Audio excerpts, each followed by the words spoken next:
Assalamualaikum warahmatullahi wabarakatuh. Selamat pagi, salam sejahtera bagi kita semuanya. Pada kesempatan kali ini saya Rizky Fatur Rahman dengan ujung NIM 031 ingin menjelaskan tentang pengetahuan mengenai bahasa Indonesia dan juga pandangan mengenai bahasa Indonesia. Oke, yang pertama pengetahuan mengenai bahasa Indonesia. Bahasa Indonesia adalah bahasa nasional dan resmi bagi Negara Kesatuan Republik Indonesia. Merupakan bahasa komunikasi yang resmi, kemudian diajarkan di sekolah-sekolah dan digunakan untuk disiarkan di media elektronik dan digital. Sebagai negara dengan tingkat multilingual teratas di dunia, mayoritas orang Indonesia juga mampu bertutur dalam bahasa daerah atau bahasa suku mereka sendiri, dengan yang paling banyak yaitu bahasa Jawa dan bahasa Sunda. Ini memberikan pengaruh besar ke dalam elemen bahasa Indonesia itu sendiri. Dengan penutur bahasa yang besar di seantero negeri, beserta dengan diaspora yang tinggal di luar negeri, bahasa Indonesia masuk sebagai salah satu bahasa yang paling banyak digunakan atau dituturkan di seluruh dunia. Selain dalam skala nasional, bahasa Indonesia juga diakui sebagai salah satu bahasa resmi di negara lain, seperti contoh di Timur Leste. Bahasa Indonesia juga secara resmi diajarkan dan digunakan di sekolah-sekolah, universitas maupun institusi di seluruh dunia, terutama di Australia, Belanda, Jepang, Korea Selatan, Timur Leste, Vietnam, Amerika Serikat, dan juga di Inggris. Memiliki keterikatan sejarah yang panjang dengan bangsa-bangsa Eropa, khususnya sejak era kolonialisme. Beberapa kosakata bahasa Indonesia telah diserap ke dalam beberapa bahasa Eropa, terutama bahasa Belanda dan Inggris. Bahasa Indonesia sendiri juga memiliki banyak kata serapan yang berasal dari bahasa-bahasa Eropa, terutama bahasa Belanda, Portugis, Spanyol, dan Inggris. Bahasa Indonesia juga memiliki kata serapan yang berasal dari Sanskerta, Tionghoa, dan Arab, yang membaur menjadi elemen dalam bahasa Indonesia yang terpengaruh karena adanya faktor-faktor seperti aktivitas perdagangan maupun religius yang telah berlangsung sejak zaman kuno di wilayah Kepulauan Indonesia. Perlu diketahui bahwa dasar dari bahasa Indonesia baku adalah bahasa Melayu Riau yang sekarang telah berubah menjadi Kepulauan Riau. Dalam perkembangan bahasa Indonesia, bahasa ini mengalami perubahan akibat penggunaannya sebagai bahasa kerja di lingkungan administrasi kolonial dan berbagai proses pembakuan sejak awal abad ke-20. Adapun penamaan bahasa Indonesia diawali sejak dicanangkannya peristiwa Sumpah Pemuda pada 28 Oktober 1928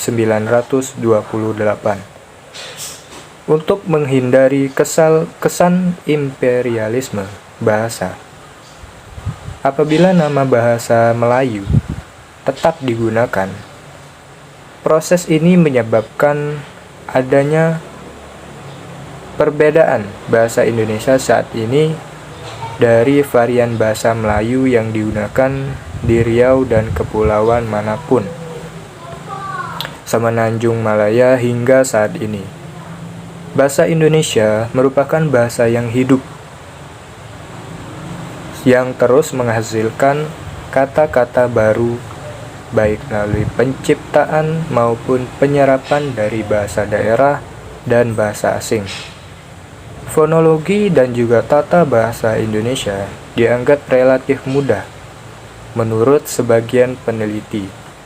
Dasar-dasar yang penting untuk komunikasi dasar dapat dipelajari hanya dalam kurun waktu beberapa minggu. Meskipun dipahami dan dituturkan oleh lebih dari 90% warga negara Indonesia, bahasa Indonesia bukanlah bahasa ibu bagi kebanyakan penuturnya. Sebagian warga negara Indonesia menggunakan salah satu dari 748 bahasa yang ada di Indonesia sebagai bahasa ibu. Istilah bahasa Indonesia paling umum dikaitkan dengan bentuk baku yang digunakan dalam situasi resmi.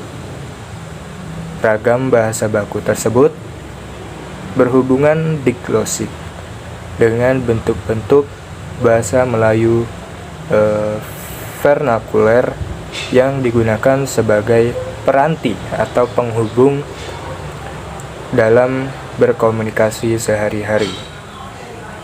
Artinya apa? Artinya penutur bahasa Indonesia kerap kali menggunakan ragam sehari-hari atau mencampur adukan dialog Melayu atau bahasa ibu lainnya. Tetapi meskipun demikian, bahasa Indonesia digunakan sangat luas dan sangat dipelajari di perguruan-perguruan, di media massa, sastra, perangkat lunak, surat menyurat resmi, dan digunakan di berbagai forum publik lainnya, sehingga dapat dikatakan bahwa bahasa Indonesia digunakan oleh semua warga negara Indonesia.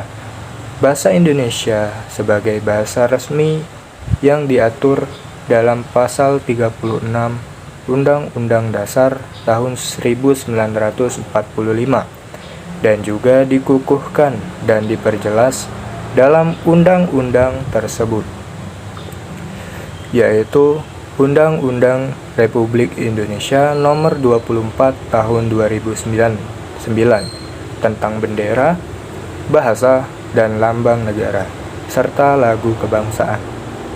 Dengan adanya undang-undang tersebut, kedudukan dan fungsi bahasa Indonesia sudah sepantasnya diposisikan sebagai bahasa yang dijunjung tinggi oleh masyarakat Indonesia. Itulah harapan yang kita harapkan. Kemudian, bagaimana pandangan terkait bahasa Indonesia itu sendiri? Bahasa Indonesia menjadi alat pemersatu identitas sekaligus menjadi lambang kebanggaan bangsa Indonesia. Perlu diketahui, bangsa yang berbudaya tercermin dari penghargaan masyarakatnya terhadap identitas bangsa yang dimiliki. Salah satunya ialah bahasa.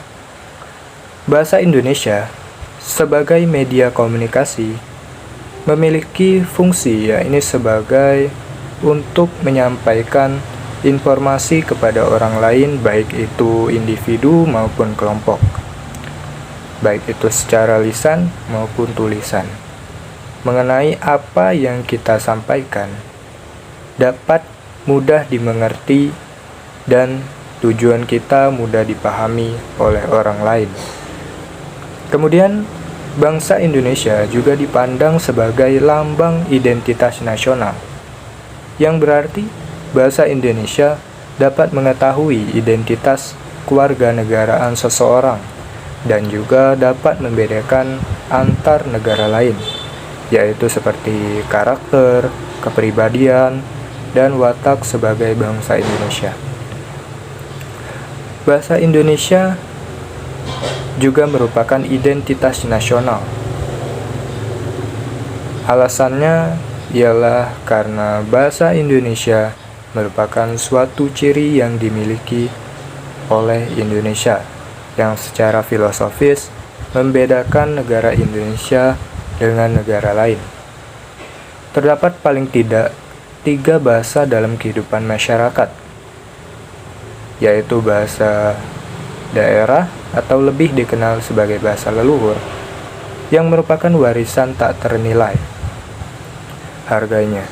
Bahasa Indonesia sebagai alat pemersatu perbedaan suku, sekaligus lambang kebanggaan bangsa yang mencerminkan nilai-nilai sosial budaya yang mendasari rasa kebangsaan, serta berkembangnya bahasa asing sebagai bagian dari masyarakat modern yang dijadikan lambang intelektualitas, prestis, dan status sosial. Bahasa Indonesia juga dipandang sebagai alat komunikasi.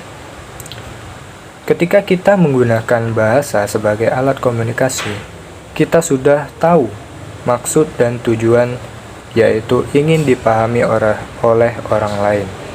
Kita ingin menyampaikan gagasan, pikiran, pendapat, harapan, dan juga perasaan yang dapat diterima oleh orang lain. Bahasa sebagai ekspresi diri dan sebagai alat komunikasi merupakan alat untuk menunjukkan identitas diri. Bahasa juga sebagai alat integrasi dan adaptasi sosial.